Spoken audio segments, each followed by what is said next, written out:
vais saliendo, lo que queráis.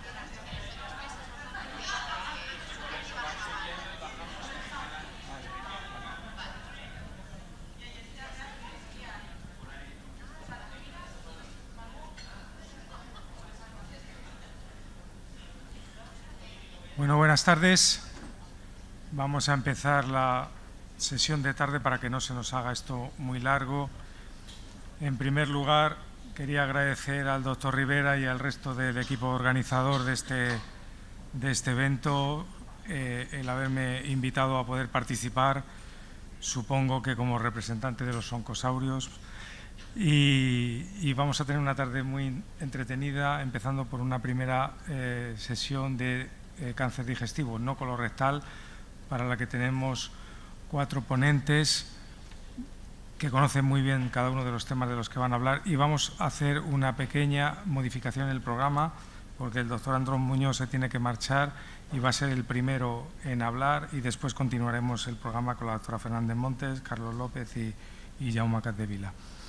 Se está grabando, emitiendo en streaming, y por tanto la discusión la haremos al final, y pueden hacer preguntas que nos harán llegar aquí a la mesa para hacérselas a los ponentes en el momento de la discusión, al final, excepto después de la conferencia del doctor Muñoz, que la haremos justo nada más terminar para permitirle que pueda salir y llegar a coger el avión a tiempo.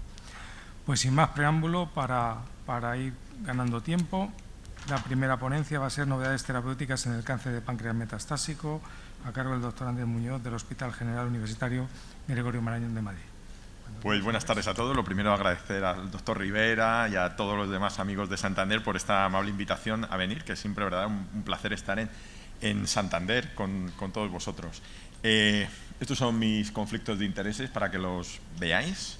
Antes de hablar, a mí me corresponde hablar sobre el tratamiento de la enfermedad metastática, sobre las novedades que tenemos en enfermedad metastática, pero me gustaría también dar un par de pinceladas al final sobre 2 temas, uno de adyuvancia y otro de enfermedad tromboembólica venosa, que creo que merece la pena que tengamos en mente porque han sido cambios que hemos tenido, digamos, recientemente. Estos, digamos, son los cambios que hemos tenido o los hitos que hemos tenido en cáncer de páncreas. Fijaos que a partir del 2010 hemos visto que hay realmente un cambio en el manejo del paciente con cáncer de páncreas, y hemos visto un cambio, digamos, en la supervivencia y en las distintas opciones que se nos pueden ir presentando en el paciente con cáncer de páncreas. Hemos hablado que hace una década hablamos del cáncer de páncreas eran 6 meses, básicamente la gencitabina como tratamiento estándar, como opción clásica de tratamiento, y esa cifra de 6 meses que se sigue manejando en los hospitales. Ahora mismo hemos cambiado el concepto y ahora estamos hablando como un concepto mucho más amplio, que estamos hablando con nuestros pacientes con cáncer de páncreas, las supervivencias ya empiezan a estar por encima de 12 meses, estamos hablando ya de supervivencias de 15, 18 meses de mediana supervivencia. Estamos empezando a hablar de que no solo importa la primera línea, ya tenemos segundas y terceras líneas con actividad, y estamos hablando ya de la secuenciación terapéutica, es decir, hemos dado un cambio significativo en el manejo con cáncer de páncreas, y estamos viendo que ya tenemos varias opciones, tanto en primera como en segunda línea, que es lo que me gustaría revisar y que veamos lo que tenemos ahora mismo. Estos son datos básicamente de adyuvancia, y lo que nos viene a decir, si os fijáis aquí, en los estudios de adyuvancia, la gencitabina básicamente a la supervivencia libre de enfermedad prácticamente no ha cambiado, está en torno a los 13 meses, pero sin embargo lo que realmente vemos que está cambiando es la supervivencia global de estos pacientes que operamos, y básicamente este incremento es debido a la mejoría del tratamiento de la enfermedad metastática. Luego veremos las novedades que ha habido en la enfermedad adyuvante, pero lo que hemos empezado a ver es que la enfermedad metastática está impactando realmente a los cambios que hemos tenido en supervivencia global en nuestros pacientes. Básicamente ahora mismo tenemos 2 estándares de tratamiento clásicos ya, que es FOLFIRINOX y gencitabina más nab-paclitaxel. A pesar de las diferencias que podía haber en los estudios de registro, diversos estudios observacionales nos han demostrado que básicamente las medianas de supervivencia de estos 2 esquemas son muy parecidas. La diferencia que veíamos en los estudios de registro no son, digamos, no las estamos viendo luego en nuestra práctica clínica, y vemos que los resultados de estos 2 esquemas pues prácticamente son muy parecidos y superponibles. Este es un estudio recientemente presentado en ASCO y de este año con resultados muy similares para FOLFIRINOX y gencitabina más nab-paclitaxel. Estos son datos ya procedentes de ensayos clínicos, y si nos fijamos, lo que quiero resaltar estos 2 estudios son las ramas control de los 2 los dos ensayos, este es del Yosemite, una mediana supervivencia global para la rama control de GEMNAP por encima de los 13,2 meses. Este es un estudio también recientemente publicado en ASCO GI con FOLFIRINOX modificado en la rama control, la mediana supervivencia en torno a los 14,4 meses. Es decir, estamos viendo que no solo en los datos de práctica clínica real, sino en los de ensayo clínico, las medianas de supervivencia de estos dos esquemas son tremendamente parecidos y, por supuesto, con un diferente perfil de toxicidad. Es decir, tenemos dos buenos estándares de tratamiento en primera línea con distintos perfiles de toxicidad, quizás algo más favorable para la combinación de gemcitabina más nab-paclitaxel.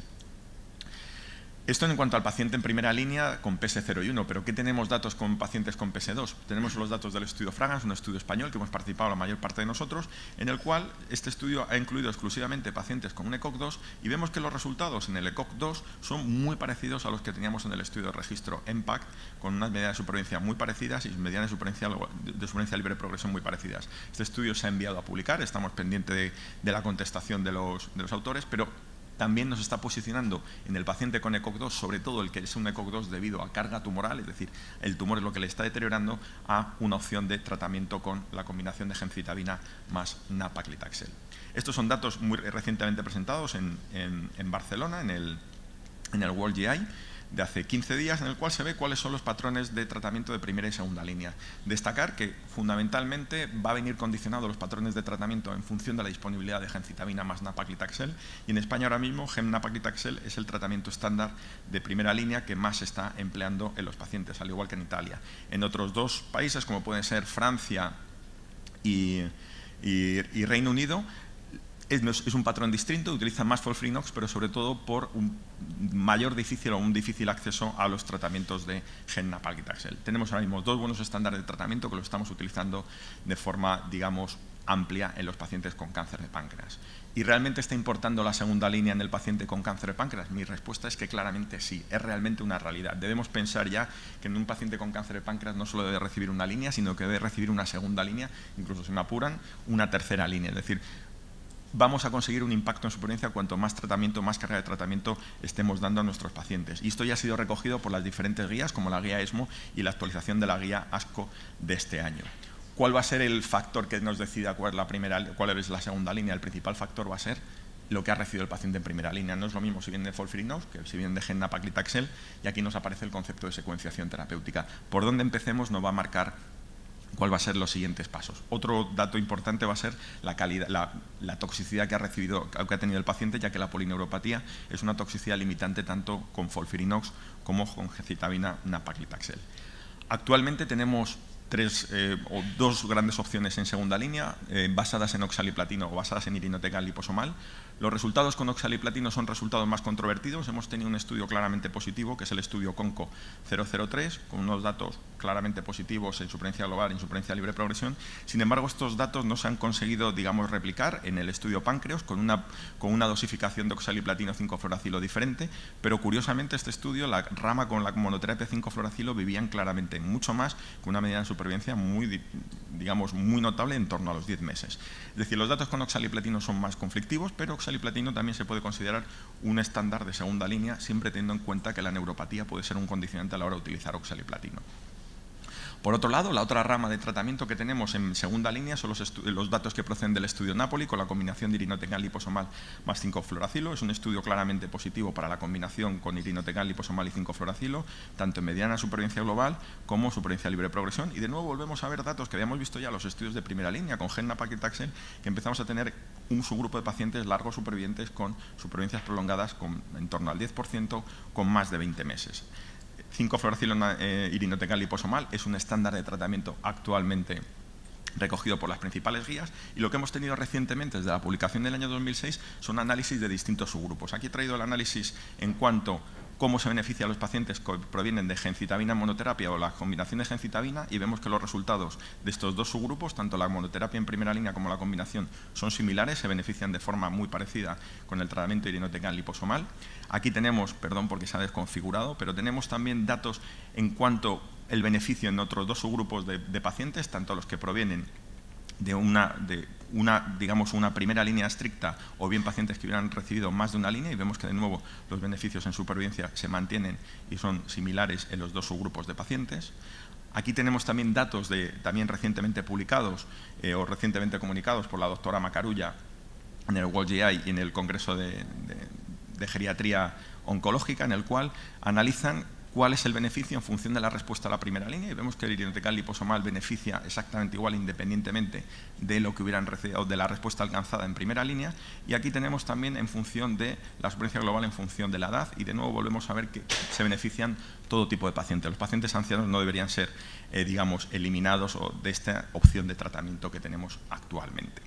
Y la siguiente pregunta es si irinotecan no liposomal tiene beneficio en segunda línea de quimioterapia. Ahora mismo no tenemos ningún dato que nos diga que el FOLFIRI clásico tenga un beneficio en supervivencia. Sí que parece que hay diferencias en cuanto a los resultados del FOLFIRI clásico con el irinotecan liposomal, y sí que podemos diferenciar claramente estos dos fármacos en función de los resultados que hemos visto de los análisis de subgrupos de los diferentes ensayos clínicos. Esta es la actualización de la guía ASCO, de este año. Se ha actualizado la enfermedad metastática, y es importante que hacen una novedad, y es que recomiendan como tratamiento de elección el irinotecan liposomal más el 5-fluoracilo en aquellos pacientes con ECOG 0 y 1 que habían progresado un tratamiento con gencitabina más nab-paclitaxel, y únicamente recomiendan las combinaciones de oxaliplatino fluoracilo o irinotecan fluoracilo en los casos en los cuales no estuviera disponible el irinotecan liposomal. Por lo tanto, la guía ASCO nos posiciona como un estándar de segunda línea, proveniendo de una combinación de gencitabina en primera línea a la combinación de irinotecan liposomal más 5-fluoracilo. ¿Y qué datos tenemos en segunda línea tras pacientes que hubieran recibido FOLFIRINOX? Pues no tenemos ningún ensayo clínico, al igual que tras combinaciones de gencitabina teníamos 3 ensayos clínicos, 2 con oxal y 1 con irinotecan liposomal. Tras FOLFIRINOX no tenemos. Sí que tenemos muchos estudios observacionales, y sí que es verdad que, a pesar de esta limitación de datos, las principales guías recomiendan que los pacientes que han recibido una primera línea con FOLFIRINOX podrían ser tratados con la combinación de gencitabina más nab-paclitaxel si tienen un performance status adecuado y una comorbilidad favorable para recibir. Por lo tanto, recomendación guía ASCO 2018 es que gen nab-paclitaxel puede ser un estándar de tratamiento tras una progresión a FOLFIRINOX. Hablamos de inmunoterapia. La inmunoterapia en otros tumores ha sido algo espectacular. Sin embargo, en cáncer de páncreas no. En cáncer de páncreas es un tumor poco inmunogénico, es un tumor que tiene poca carga mutacional, y podemos decir que es un tumor frío. Es un tumor frío que los checkpoint inhibitors, los clásicos que hemos utilizado en otros tumores, no han dado las respuestas esperadas, han tenido mínimas respuestas, y la tendencia que estamos haciendo ahora con la inmunoterapia es, digamos, calentar el tumor. Hemos visto que la inmunoterapia no debe ser desechada, pero sí que de verdad que sí que es cierto que debemos intentar cambiar la manera de utilizarla, y la manera de utilizarla es asociarla con otros tratamientos, con vacunas, con quimioterapia. Vamos a intentar hacer el tumor más inmunogénico, y que luego, en ese contexto de mayor inmunogenicidad, los inhibidores de checkpoint puedan favorecer esa inmunogenicidad. El páncreas es un tumor aparte con poca carga mutacional, tiene un estroma muy denso que hace que sea muy difícil que puedan fluir de forma fácil la respuesta inmunológica. También es difícil que puedan penetrar los fármacos, y además ese estroma hace que sea un estroma rico en células con propiedades inmunosupresoras y con muchas citoquinas también con propiedades inmunosupresoras. Por lo tanto, la inmunoterapia de hoy, potencial limitado, pero se está ensayando en múltiples combinaciones con distintos fármacos biológicos. La única indicación que tenemos ahora mismo de inmunoterapia en cáncer de páncreas es para los pacientes que tienen inestabilidad de microsatélites. Es una minoría, pero debemos de empezar a hacer inestabilidad de microsatélites a todos los pacientes con cáncer de páncreas. Por aquellos que la tienen, se van a beneficiar de forma muy significativa de pembrolizumab de inmunoterapia en segunda línea. La aprobación es inmunoterapia en segunda línea con inestabilidad de microsatélites. El problema es el porcentaje de positividad. En torno al 1% de los cánceres de páncreas metastásicos lo tienen. De forma curiosa, en el contexto adyuvante, esa positividad se ha descrito que puede llegar hasta un 20 o un 30%, como hemos visto en otros tumores. Por lo tanto, indicación de inmunoterapia ahora mismo, solo pacientes con inestabilidad de microsatélites. Un biomarcador que debemos de pedir a nuestros pacientes con cáncer de páncreas. Esta es la recomendación de la guía ASCO de este año, de la actualización 2018, en el cual nos indica inestabilidad de microsatélites, y aquellos pacientes que la tengan en segunda línea el tratamiento sería pembrolizumab. Datos novedosos que nos están haciendo cambiar a día de hoy, que estemos haciendo ensayos clínicos pensando ya en ciertos subtipos moleculares. Se han establecido al menos 4 clasificaciones moleculares de cáncer de páncreas, no son coincidentes, divergen muchos unas de otras, pero sí que parece que al menos 2 de ellas empiezan a reconocer un subtipo que llaman un subtipo genómico inestable, en los cuales parece que puede haber mutaciones en BRCA que pueden llegar a acontecer en torno a un 20% de los pacientes, y ese fenotipo inestable empiezan a tener un comportamiento diferente. Una de esas clasificaciones, publicada en 2015, empieza a demostrar que aquellos pacientes que tienen un subgrupo de pacientes en páncreas, ellos describen prácticamente un 25%, tienen defectos en la reparación del DNA. Y no solo a nivel de BRCA1, BRCA2, sino PALB2, ATM, diferentes genes implicados. Y no solo mutaciones germinales, sino mutaciones somáticas.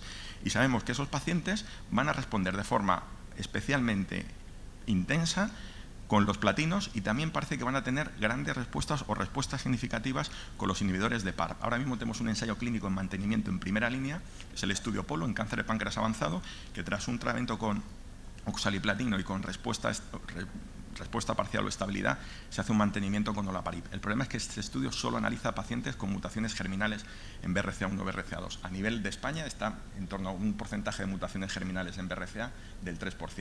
Si esto pensáramos más allá y veríamos mutaciones no solo germinales, somáticas en BRCA y en otros genes, podríamos tener una nueva opción de tratamiento. Esto es un caso clínico que quiero traer, también presentado recientemente en ASCO, en el cual un paciente con una mutación somática tiene una excelente respuesta a un tratamiento en primera línea con un platino y se mantiene una excelente respuesta, incluso se llega a conseguir una respuesta completa mantenida por encima casi de los 2 años con olaparib.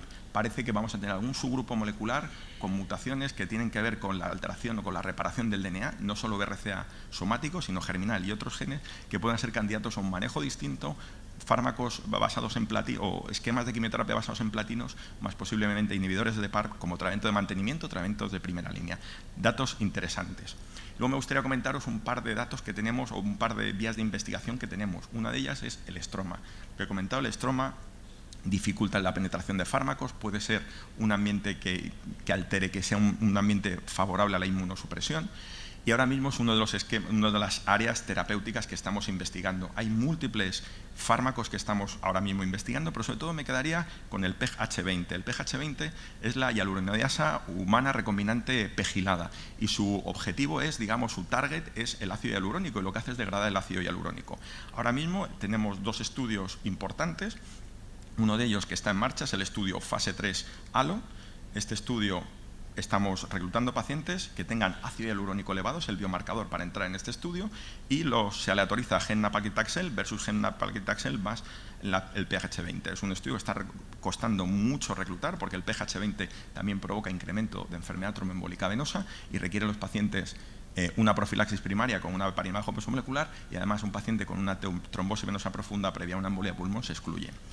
Recientemente, en ASCO de este año, se presentaron los datos de la combinación de PEG-H20 más FOLFIRINOX. Este fue un estudio absolutamente negativo. Los pacientes de la rama de la combinación fueron claramente peor. La mediana de supervivencia fue la mitad que los pacientes que recibieron FOLFIRINOX. No sabemos si es un problema de toxicidad exclusivamente, porque la toxicidad fue claramente superior para la combinación de FOLFIRINOX más el PEG-H20, pero tampoco podemos descartar que tenga alguna explicación molecular porque esta combinación ha ido francamente mal y parece que está siendo favorable porque el fase 2 con la combinación de Gem-Nab-Paclitaxel PEG-H20 fue positivo. Veremos los resultados. Yo espero que para el año que viene podamos tener algún dato más de este fármaco y de este estudio. Fijaos todas las combinaciones que tenemos ahora mismo de fármacos que tienen como el target, como objetivo el microambiente, y fijaos cómo la mayor parte de ellos se están combinando con inmunoterapia. Parece que el combinar fármacos antiestroma más la inmunoterapia podría ser una manera de calentar el tumor y hacer un tumor más caliente y un tumor que fuera claramente mucho más inmunogénico. Otro de los estudios importantes que estamos haciendo ahora es el estudio con napabucasina, asociado a Gem-Nab-Paclitaxel en primera línea. El objetivo de la napabucasina es el STAT3, que es la vía de las stem cells del cáncer de páncreas, un estudio que va a incluir más de 1.100 pacientes, un estudio prometedor, muy potente, con más de 1.000 pacientes, muchos centros españoles participando, y veremos los resultados de este fármaco, que es un fármaco por vía oral, y el problema que tenemos es una toxicidad digestiva importante, con mucha diarrea, muchas náuseas y vómitos, que hay que incluso premedicar antes de empezar el ensayo clínico. Y luego, ya para terminar, me quedan 2 minutos, contaros algo que nos ha cambiado de forma muy radical, que es la adyuvancia desde hace 2 años para acá. La adyuvancia la hacíamos clásicamente con gencitabina, no voy a hablar de la radioterapia, que tiene mucha menos evidencia, sobre todo el valor de la radioterapia es para los pacientes que tienen resecciones incompletas, resecciones R1 microscópicas. Desde hace un par de años hemos visto, se publicó el año pasado el estudio SPAC4, en el cual comparaba la combinación de gencitabina versus gencitabina más capecitabina. Fue un estudio claramente positivo. a pesar de tener todavía un seguimiento corto, mejoraba los resultados de la gencitabina y sobre todo los mejoraba en un subgrupo de pacientes los cuales tenían una resección R0. Ha sido un estudio tiene ciertas limitaciones, un estudio inglés con una población de muy mal pronóstico, muchas R1, mucha afectación ganglionar, pero sí que es cierto que la gencitabina más capecitabina con este estudio se puede considerar una de las nuevas opciones terapéuticas en la adyuvancia. Sin embargo, el gran cambio lo hemos visto en ASCO de este año, presentado recientemente hace un mes aproximadamente, en el cual se presentó el estudio francés. El PRODIGE 24 es un estudio francés y canadiense que comparaba gencitabina por 6 meses versus folfirinos modificado por 6 meses. Al folfirinos modificado le quitaban el bolo de 5-fluoracilo y luego en una enmienda intermedia del estudio, viendo los primeros pacientes que tenían mucha toxicidad, bajaron el irinotecan de 180 a 150. Pues con este folfirinos modificado vieron, en un contexto de enfermedad adyuvante, tanto R0 como R1, vieron unos resultados absolutamente espectaculares. Fijaos, la supervivencia libre de enfermedad, 21,6 meses para la rama de folfirinox, 12,8 para la rama de gencitabina, la supervivencia a 3 años libre de enfermedad casi 40% versus 20%, es decir, se duplica la supervivencia, unos datos muy llamativos. La mediana supervivencia global se nos va con folfirinox modificado a 55 meses, 35 meses versus gencitabina. Fijaos que solo la gencitabina en los distintos estudios ha ido mejorando según han ido pasando los años, por lo tanto la enfermedad metastática importa, el tratamiento de soporte también importa, estamos manejando mejor a nuestros pacientes y la supervivencia global a 3 años neta es del 63% para folfirinos modificado, 48% para gencitabina. Para mí es un nuevo estándar de tratamiento que debemos tener en cuenta para pacientes altamente seleccionados. Son pacientes que no deben de tener diarrea, era uno de los criterios de exclusión, la diarrea no controlada, y veremos qué ocurre en los próximos meses, porque tenemos el estudio APAC con la combinación de GemNab, que en breve nos dará resultados y podemos tener otro nuevo estándar como nos ocurre con la enfermedad avanzada. Y ya para terminar, esto lo que nos va a condicionar es que nos va a cambiar el tratamiento estándar de la enfermedad metastásica, porque nos van a venir pacientes de folfirinox y probablemente pacientes de GemNab y se nos van a cambiar todas las secuencias terapéuticas. Y solo para terminar, una última diapositiva sobre la profilaxis de la enfermedad tromboembólica venosa en el cáncer de páncreas. Por primera vez en la guía NCCN en 2018 nos recomienda ya que empecemos a considerar la tromboprofilaxis. No hay que hacerla de rutina, pero sí que la debemos de considerar en nuestros pacientes. Y sobre todo, no ofrecer profilaxis antitrombótica a los pacientes en un contexto claramente ya paliativo y en los últimos días de la vida.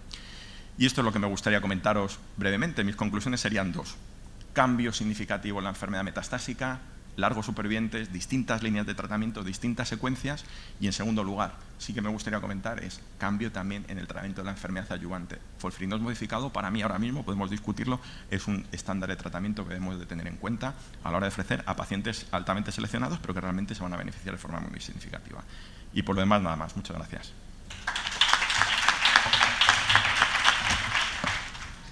Muchas gracias, Andrés. Vamos a hacer aquí las preguntas para él porque se tiene que marchar. Bueno, yo creo que ha dejado claro que si la final del Mundial es Inglaterra-Francia, gana Francia, ¿no? Entonces, al margen de esto, preguntas que os lleguen desde la sala. ¿No tenéis preguntas? Bueno, te hago un par de preguntas y así te dejamos. ¿Qué te puedes? Carlos. A ver, Andrés, lo has dicho de forma muy taxativa, ¿vale? Pero vamos a empezar por el final, pues yo creo que es el cambio que más nos ha, por lo menos la gente que nos dedicamos a tumores digestivos y demás, es de las pocas, entre comillas, alegrías que nos hemos llevado en ASCO, ¿no? Dices que folfirinos adyuvante para pacientes seleccionados y has nombrado, digamos, una circunstancia que desde mi punto de vista es, vamos a decir, no muy frecuente, que es que tengan una diarrea no controlada, con todas las comillas para entender ese concepto de no controlada, ¿no? Además de eso, y obviamente del ECOG, ¿qué más propones para seleccionar a pacientes para folfirinox? O dicho de otra manera, ¿en qué pacientes te conformarías con mantener de momento la monoterapia como adyuvancia? O el GenCap si lo haces, vamos. Sí, yo GenCap, estoy haciendo GenCap. Es una buena pregunta. Yo más o menos la selección de pacientes es muy parecida a lo que hemos hecho en selección de pacientes en la enfermedad metastática, así a primera vista, porque revisando los criterios de inclusión y exclusión del estudio de adyuvancia son muy parecidos a los del estudio de la enfermedad metastásica. Pues la comorbilidad, pacientes con cardiopatía, etcétera. Yo más o menos me guío por unos criterios muy parecidos a los que puedo tener. He descrito lo de la diarrea porque claramente pone que la diarrea no controlada sería un criterio de exclusión en este estudio. Fue uno de los criterios de exclusión del estudio de adyuvancia, y por eso lo he querido remarcar, porque muchos pacientes nos vienen con mala absorción y debemos mandarles a los nutricionistas a que les pongan el creón, los suplementos nutritivos, es decir, hay que intentar llevar al paciente a tenerle en buena forma física para que tolere un buen tratamiento. Y la diarrea muchas veces la podemos controlar con medidas nutricionales, con tratamiento de soporte como el creón, etcétera, que creo que es esencial un manejo después de una cirugía que sea valorado por un especialista en nutrición. Eso es un poco lo que quería yo remarcar. Y luego el perfil de paciente, pues sobre todo pacientes menos de 75 años, que era otro de los criterios de inclusión. Es decir, unos criterios de inclusión parecidos y exclusión parecidos a los de la enfermedad metastásica. Siguiendo en esta misma línea, Andrés, hay una cosa que yo creo que es importante que tengamos en cuenta, y es que el folfirinos que utilizan en el estudio de adyuvancia no es el folfirinos de la enfermedad avanzada. No lleva bolus, lleva una dosis más baja de irino, y probablemente la tolerancia va a ser mucho mejor. En ese aspecto te quería preguntar, porque después del folfirinos original que los franceses publicaron y tal, se han publicado y hemos hecho todos estudios, digamos, de vida real con dosis modificadas, y se han publicado 4 o 5 por papers de dosis modificadas de folfirinos, que la mayoría de ellas han ido en la línea esta de bajar la dosis de irino o de evitar el bolus, etc. ¿Crees que de alguna manera este nuevo estándar de la adyuvancia lo podríamos llevar a la enfermedad avanzada y evitarnos muchas toxicidades en pacientes? Porque si realmente la eficacia es lo que es, y no está muy claro que llevar el folfirinos al límite, como se publicó en el paper del New England, deba ser el estándar, porque hay otros muchos que han publicado folfirinos similares. Nosotros tenemos una serie con bastantes enfermos, con 165 en lugar de 180, con 13 meses de supervivencia mediana, de mediana supervivencia global. Es decir, ¿hay que apurar el folfirinos tal cual es o...? Pues yo con este estudio me hace pensar que a lo mejor no hay que apurarlo tanto, que a lo mejor con estas dosis más bajas podemos obtener un beneficio también importante. Tenemos que ver datos de práctica real, lo importante de los registros que podemos estar haciendo para ver realmente cuál es el beneficio de este folfirinos modificado, que los resultados son muy llamativos en estos pacientes. Yo, la única pega del estudio de adyuvancia es que tiene una medida de seguimiento corta, de 33 meses, que para un estudio de adyuvancia en páncreas se queda corta, que es mi principal crítica. Creo que es un estudio bien hecho, etcétera, muy hiperseleccionado los pacientes, por supuesto, pero me quedaría también con ese dato que tiene una medida de seguimiento corta, de 33 meses, que para un estudio de adyuvancia lo ideal sería que serían 50, 60 meses para dar datos. Yo quería hacer una pregunta. Bueno, primero darte las gracias por la presentación. Mira, también la verdad que es de adyuvancia. Teniendo en cuenta que siempre estamos pendientes de que en el cáncer de páncreas tenemos que empezar el tratamiento cuanto antes, y teniendo en cuenta que los pacientes después de una cirugía de ese calibre normalmente vienen con un ECOG que no es ese 0,1 que nos va a permitir poner el folfirinos, ¿cuánto tiempo crees que es razonable esperar después de una cirugía para iniciar un folfirinos? ¿Crees que tenemos que seguir esos consensos que nos dicen que 6-8 semanas como hacíamos hasta ahora, o es razonable llegar a las 12 semanas para aplicar folfirinos en nuestros pacientes? Yo me quedaría con 12 semanas y en este estudio permitían 12 semanas. Un dato interesante que en el análisis multivariante, que luego no le sale en el multivariante, que el completar los 6 meses de tratamiento es muy importante. Eso ya se ha visto en algún otro estudio, que es más importante completar los 6 meses que empezar muy rápido.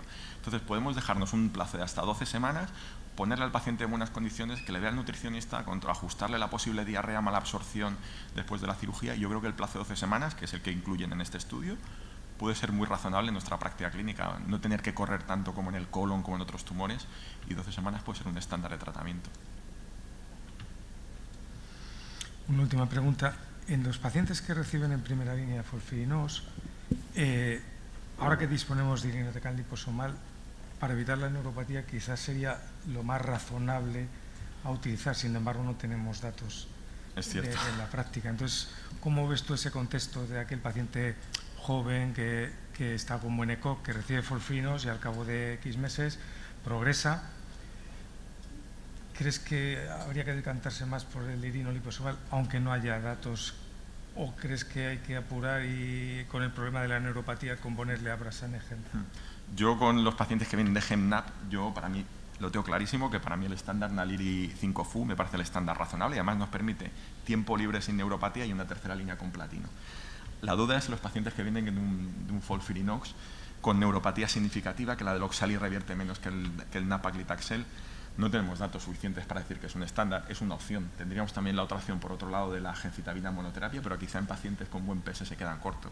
Sí que es verdad que la única duda que a mí me genera este esquema es justo en pacientes que vienen ya de un irinotecan normal, digamos, en primera línea. Es la única duda que me queda, pero sería una alternativa a la gencitabina monoterapia, si no podemos poner un fármaco neurotóxico como nab-paclitaxel. Sí que es verdad que luego la neuropatía del nab-paclitaxel puede tener un mecanismo distinto a la del oxaliplatino, pero sí que es verdad que podría ser una alternativa, aunque es el único subgrupo de pacientes que a mí me puede generar más duda en segunda línea. Muy bien, muchas gracias, Andrés. Vamos a seguir con el programa entonces.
Y ahora damos paso a la doctora Fernández Montes, del Complejo Hospitalario de la Universidad de Orense, que va a hablar sobre inmunoterapia en tumores digestivos esofagogástricos.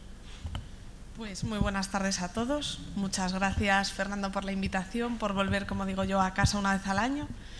Y bueno, gracias a los asistentes y a los que nos están viendo en streaming. Yo voy a hablar un poco de la inmunoterapia en tumores esofagogástricos. Entonces, he planteado la charla en forma de 3 preguntas clínicas. Me gustaría poderlas contestar. La primera de todas es si es eficaz la inmunoterapia en tumores esofagogástricos.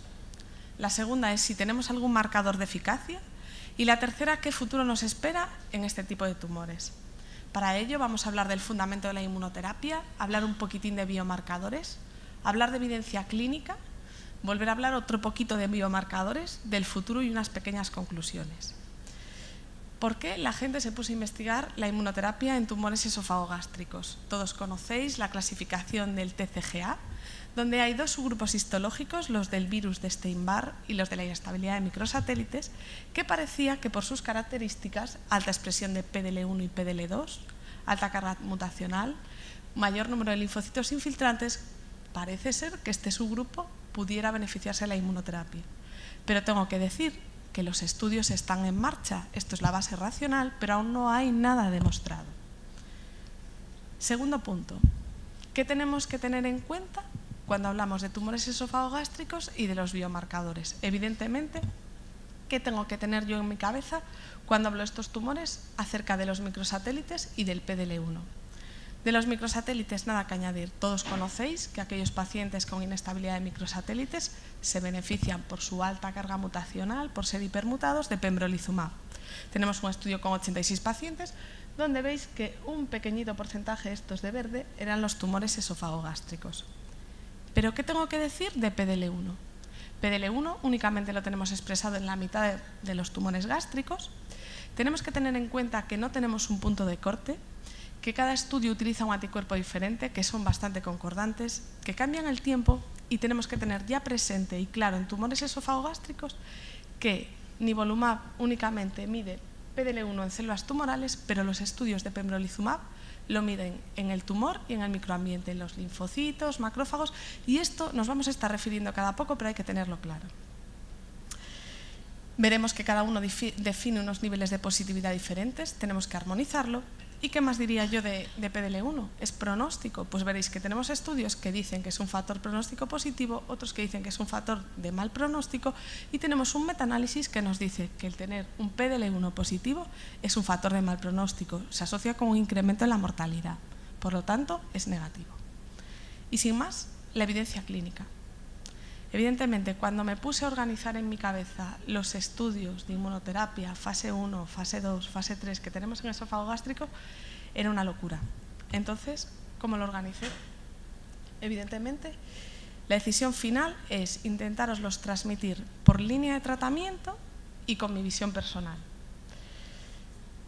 ¿Cuáles son los primeros estudios que nos tienen que sonar? Esto es como cuando, los que me conocéis sabéis que a mí no me gusta mucho ir a museos porque digo que nunca me puedo acordar de todos los cuadros, que solamente me acuerdo de los cuadros más importantes, entonces es una pérdida de tiempo ir a museos. Pues evidentemente, esto sería cuando tú vas a un museo y qué estudios, qué cuadros te tienen que sonar, o sea, los que yo me enfado porque luego no me acuerdo. ¿Qué podemos decir?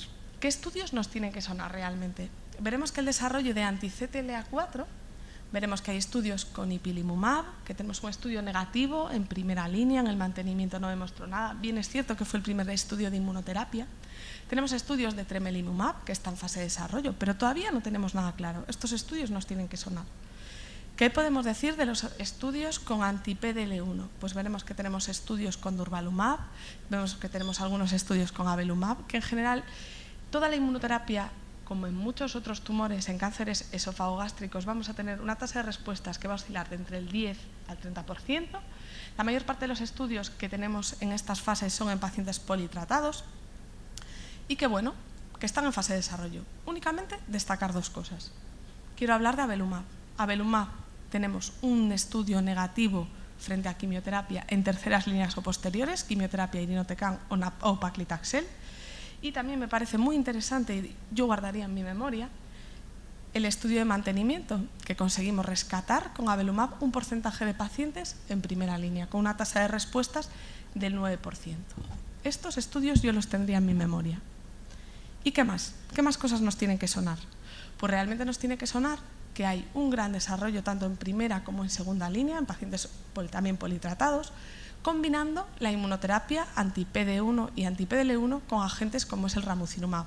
Datos muy prometedores, pero que de momento no son datos sólidos para que yo tenga que recordarlos. Y también, curioso y comunicado en ASCO de este año, un estudio con un anti-ER2 vía oral, con pembrolizumab, datos curiosos, ¿no? Entonces yo me acordaría que tenemos un potencial con nuevas combinaciones de inmunoterapia con antiangiogénicos, con anti-ER2 y que tendremos una tasa de respuestas, pues como toda la inmunoterapia, entre un 10 y un 30%. Y aquí sí que viene lo importante. ¿Qué estudios tengo que recordar? Es decir, yo voy a un museo y me tengo que acordar del Guernica. No puedo llegar a un museo y no acordarme de este cuadro. Empecemos por los estudios. Fundamentalmente voy a hablar de pembrolizumab y de nivolumab y me voy a centrar en el estudio y en la línea que estoy desarrollándolo, ¿no? Entonces, tercera línea, que son el mayor número de estudios que voy a nombrar. Primero tenemos la prueba de concepto, un estudio de pembrolizumab, el Keynote 012, 39 pacientes, exigía que los pacientes fuesen PDL1 positivo con las particularidades que yo cuento. Estaba positivo en el tumor y en el microambiente, la mayoría de los pacientes en tercera línea y sucesivos y tasa de respuestas 22%, supervivencia global de 11 meses, libre de progresión, la esperada con la inmunoterapia, toxicidades las conocidas y un análisis exploratorio. Evalúa a los pacientes con inestabilidad de microsatélites, son muy poquitos, son 4 y tienen 2 respuestas, ¿no?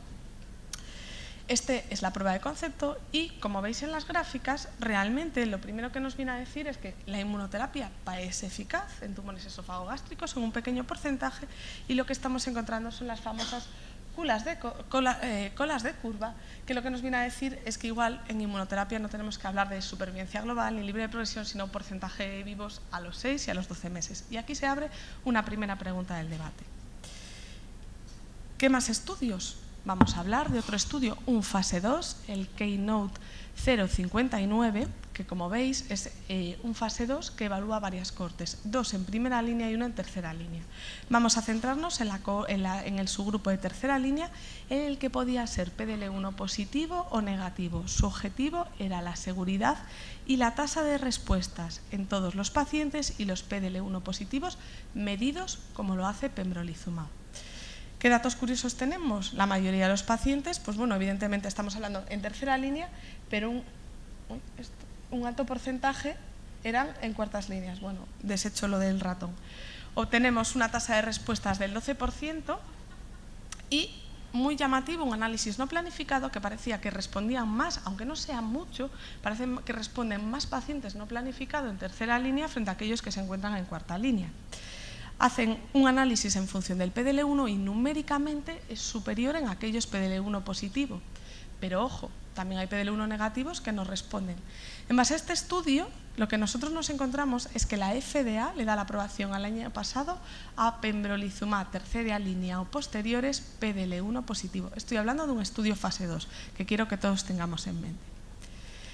Datos: supervivencia libre de progresión, supervivencia global 6 meses, porcentaje de vivos a los 6 meses un 45%, muy interesante.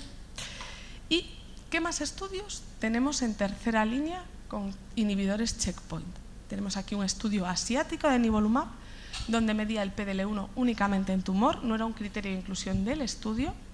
Tenemos 493 pacientes, su objetivo era la supervivencia global, y comparaba nivolumab frente a placebo. Repito que son pacientes asiáticos. Pacientes tratados en tercera línea, únicamente tenemos datos de PDL1 en un 38% de los pacientes, no todo, es un estudio que se hizo de modo retrospectivo, el PDL1, y vemos que es un estudio positivo. Estamos comparándonos con el placebo y aumentamos casi un mes la supervivencia, y vemos que tenemos las famosas colas de curva. A su vez, vemos que no hay gran diferencia en aquellos que son PDL1 positivo frente a PDL1 negativo. Repito que solo teníamos el 38% de los pacientes y la tasa de respuestas se vuelve a incluir 12%, igual que el fase 2 que he comentado con pembrolizumab previamente. Y de nuevo lo que sabemos de inmunoterapia, el que responde, responde bien y responde mucho tiempo. ¿Y comparado con quimioterapia? Pues evidentemente, ¿qué podemos decir de la tercera línea cuando nos vamos a comparar con nuestro estándar, con lo que hemos puesto hasta ahora, con la quimioterapia? Desgracia, primer estudio negativo, es una nota de prensa. Avelumab, este estudio está comunicado como una nota de prensa. Un estudio fase 3, población asiática y no asiática, no están seleccionados por PDL1, tercera línea o sucesivas, pero es negativo para su objetivo primario. Primer estudio que nos dice que la inmunoterapia no es superior a la quimioterapia en tercera línea. ¿Algún argumento para extrapolar? He contado un estudio en asiáticos de nivolumab en terceras líneas, un fase 3. ¿Tenemos algún argumento para decir que nivolumab puede ser eficaz en población no asiática? Si nosotros leemos la discusión del artículo, lo que nos vienen a decir es que no hay diferencias en la inmunidad. Es más, somos más inmunoactivos los no asiáticos. Tenemos unos perfiles, digamos, de mayor actividad linfocitaria. ¿Podemos esto corroborarlo con algún otro estudio? Pues tenemos un estudio de tercera línea, que es el Checkmate 032, es un estudio fase 2 donde iba un poquito más allá, bastantes pacientes, y lo que evaluaba era terceras líneas y sucesivas, nivolumab y ipilimumab, con dos dosis diferentes. Objetivo principal, tasa de respuestas. Este es el estudio, la tasa de respuestas. Veremos que los pacientes son pacientes politratados, terceras líneas o sucesivas. Veremos que cerca de la mitad de ellos son positivos para PDL1 mirado por los estudios de nivolumab.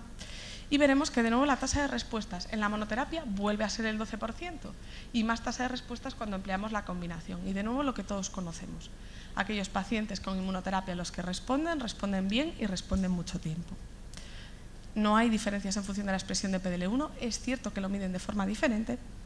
Y los datos de supervivencia libre de progresión, lo que conocemos cerca de los 2 meses, y de supervivencia global en torno a los 6 meses. Por lo tanto, tercera línea y sucesivas. Tenemos un fase 3 que nos dice que nivolumab es superior a placebo en asiáticos. Tenemos otro fase 3 que dice que avelumab no es superior a irinotecan y plaquetesel, no es superior por lo tanto a quimioterapia.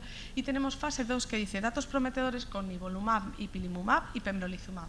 Y con pembrolizumab, pues bueno, la agencia americana pues nos dice que hay que ver qué pasa con PDL1 y que igual pudiera ser mejor darlo en tercera línea frente a cuarta línea, ¿no? El estudio de pembrolizumab. ¿Qué podemos decir de la segunda línea? Solamente tenemos un estudio que se comunicó este año en ASCO. Tenemos el primer estudio que se comunica en segunda línea, que es el Keynote 061. Un estudio fase 3 que valora en población asiática y no asiática aquellos pacientes. La eficacia de pembrolizumab frente a paclitaxel, criticado porque no se compara con el estándar, que es paclitaxel ramucirumab, y valora la eficacia como objetivo primario, supervivencia global y libre de progresión, pero utiliza otro término diferente, un score combinado, que es mirar PDL1 positivo en células en el microambiente dividido por el total de células multiplicado por 100 y valora la eficacia en los que tengan un score mayor de 1. Tengo que deciros que comparado con quimioterapia, pembrolizumab es negativo, es decir, no aporta nada ni en supervivencia global ni en supervivencia libre de progresión, por lo tanto no es superior a la quimioterapia. Pero sin embargo tenemos hallazgos. Vemos que aquellos pacientes con inestabilidad de microsatélites son muy poquitos, solo son 16, viven más, tienen más tasa de respuestas. Vemos también que aquellos pacientes con ECOG 0, y esto es un análisis planificado, viven mucho más. Y curiosamente, este es un análisis no planificado, es un análisis exploratorio, ven que aquellos pacientes con un score superior a 10, estos pacientes, las curvas se separan a pesar de que no es significativo y quizás sea el hallazgo más relevante de este estudio. Quizá podamos seleccionar a los pacientes si extrapolamos el PDL1, extrapolamos el score, extrapolamos los microsatélites, probablemente pues esto sea algo a tener en cuenta. ¿Concuerdan estos datos? Pues es el segundo estudio, fase 3, que comparando la inmunoterapia frente a la quimioterapia no es positivo. Esto tiene que ser objeto de debate, tenemos que hacérnoslo mirar. Acabando. Primera línea. ¿Qué estudios tenemos en primera línea? Voy a hablar de dos estudios. Como os comenté, el estudio Keynote 059 con pembrolizumab es un fase 2 que valora el papel de pembrolizumab en monoterapia, exige que aquellos pacientes con pembrolizumab en primera línea sean positivos para PDL1 y tenemos otra cohorte que evalúa pembrolizumab siendo o no positivo para PDL1 combinado con platino y fluoracilo. Su objetivo, como os conté antes, seguridad y tasa de respuestas. ¿Qué resultados tenemos? Muy poquitos pacientes en cada cohorte, ¿no? Pero ¿qué resultados tenemos? Tenemos muy llamativo, a pesar de que solo son 25 pacientes, la tasa de respuesta de pembrolizumab asociada a platino y fluoracilo es de un 60%. Os quiero recordar que con la quimio convencional tenemos tasas de respuesta de en torno al 40-45%. Si os fijáis, la mayor parte de los pacientes tienen algún tipo de respuesta. Hay más, a pesar de que es un análisis de subgrupos y son muy poquitos pacientes por brazo, parece que aquellos PDL1 positivo tienen más respuestas. Y muy llamativo la PFS, 6,6 meses, que normalmente tenemos unos 4 meses en primera línea de gástrico, y la supervivencia global, que es de 9 meses, pues aquí tenemos una supervivencia global de en torno a 13 meses. ¿Y qué podemos decir de la cohorte de ese fase 2? De primera línea, PDL1 positivo, pembrolizumab en monoterapia. Pues tenemos una tasa de respuestas bastante aceptable, ¿no? Un 26% de tasa de respuestas. Veremos que la mayor parte de los pacientes tienen algún tipo de reducción. Y, de nuevo, muy llamativo, pues bueno, la PFS 3 meses, pero aquellos que responden muy bien. Supervivencia global, 20 meses. Y acabando, un último estudio de primera línea, asiático. ¿Se reproducen los datos de primera línea cuando nosotros combinamos otro anti-PD1 con quimioterapia? Tenemos este estudio, que es el estudio Attraction, que es un estudio asiático que consta de dos partes. Una primera fase cuyo objetivo es respuesta y lo que hacía era combinar nivolumab con el esquema Capox o nivolumab con el esquema SOX con el S1, y si esta primera parte era eficaz se pasaba a la segunda parte, ¿no? Pocos pacientes, son 40 pacientes, pero también, de nuevo, datos bastante llamativos. 67% de tasa de respuestas y 71% de tasa de respuestas. Son pocos enfermos, pero realmente reproducen los mismos resultados que el estudio que tenemos en población occidental. Tenemos unas respuestas muy superiores a las que tenemos con la quimioterapia sola, con lo que probablemente esto sea una combinación bastante prometedora.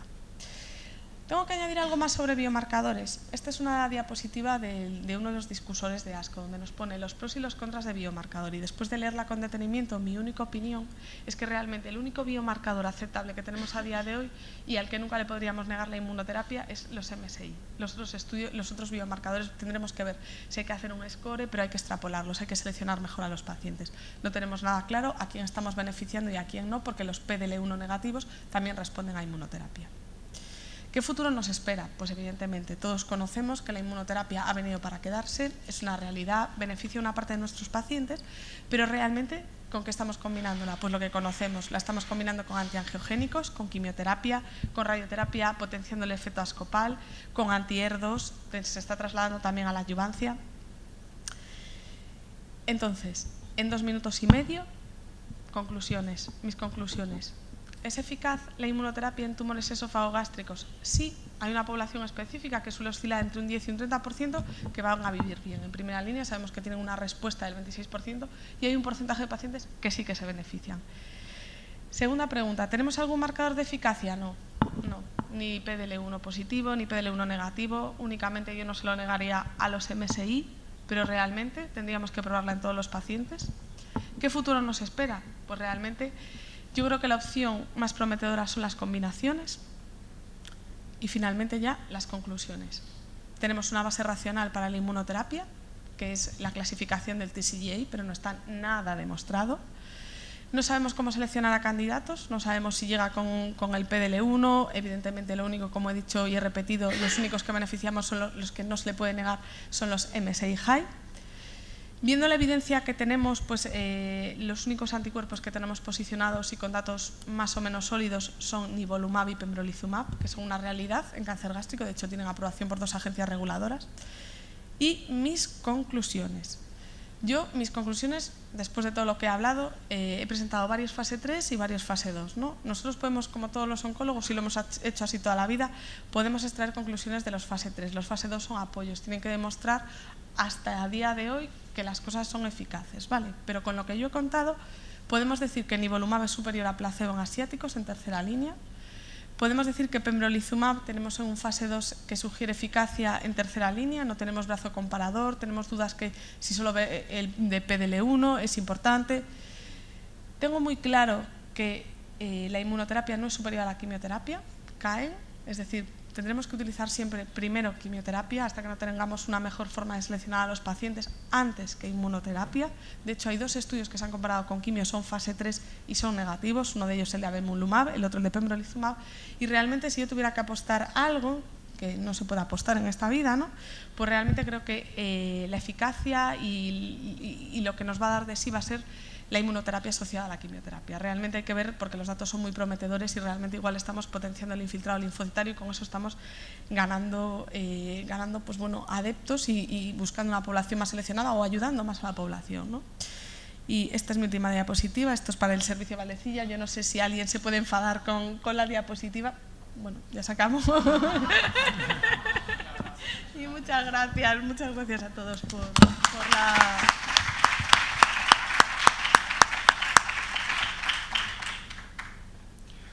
Muchas gracias.